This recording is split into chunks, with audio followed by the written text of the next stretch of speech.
Parts of speech पाहत असताना आज आपण 3 नंबरचा जो असलेला टॉपिक आहे तो पाहणार आहोत. तो आहे वर्ब म्हणजे क्रियापद. क्रियापद म्हणजे अशा प्रकारचा शब्द की जो वाक्याला अर्थ प्राप्त करून देतो. The word which gives the complete sense to the sentence, that is called verb. तर क्रियापद जे आहे ते वाक्यामध्ये अनन्यसाधारण अशा प्रकारची भूमिका निभावतं. त्यामुळं वाक्यामध्ये क्रियापद असणं आवश्यक असतं. त्याच्याशिवाय सेंटेन्स हे पूर्ण होऊ शकत नाही. पाहूया आज क्रियापदाविषयी. क्रियापदाचे महत्वाचे 2 रूप पडतात. यामध्ये पहिलं जे आहे त्याला मेन वर्ब असं म्हटलं जातं. मेन वर्ब म्हणजे मुख्य क्रियापद. आणि दुसरं आहे त्याला हेल्पिंग वर्ब असं म्हणतात.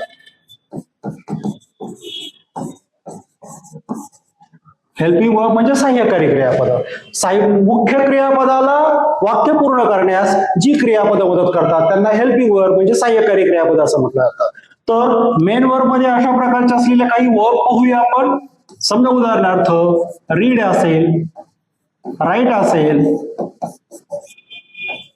स्पीक असेल, से किंवा गिव्ह.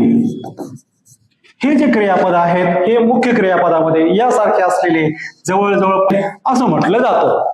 तर सहाय्यकारी क्रियापदामध्ये 3 प्रकार पडतात. सहाय्यकारी क्रियापदामध्ये 3 प्रकारचे सहाय्यकारी क्रियापद. Basic, which is called basic helping verbs. Number 2 modal helping verbs. आणि number 3 that is optional. Basic मध्ये टू बी चे सहाय्यकारी क्रियापद असतील. हे बेसिक मध्ये येतात. जे की जसं की am, is, are, was, were. किंवा टू डू चे सहाय्यकारी क्रियापद जसं की do, does, did. जसं की टू हॅव चे सहाय्यकारी क्रियापद have, has आणि had. या असलेल्या सहाय्यकारी क्रियापदाला बेसिक हेल्पिंग वर्ब असं म्हटलं जातं. कारण की हे मूळ असलेले एक प्रकारचे सहाय्यकारी क्रियापद आहेत की ज्यांचा वापर जास्तीत जास्त प्रमाणात टेन्सेस मध्ये केला जातो. Number 2 model.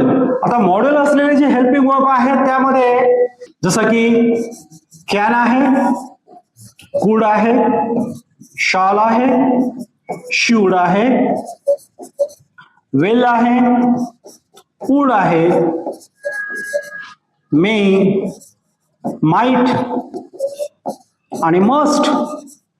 ही असलेली सहाय्यकारी क्रियापद आहेत यांना मॉडल हेल्पिंग वर्ब असं म्हटलं जातं किंवा मॉडल ऑक्झिलरी वर्ब असं म्हटलं जातं.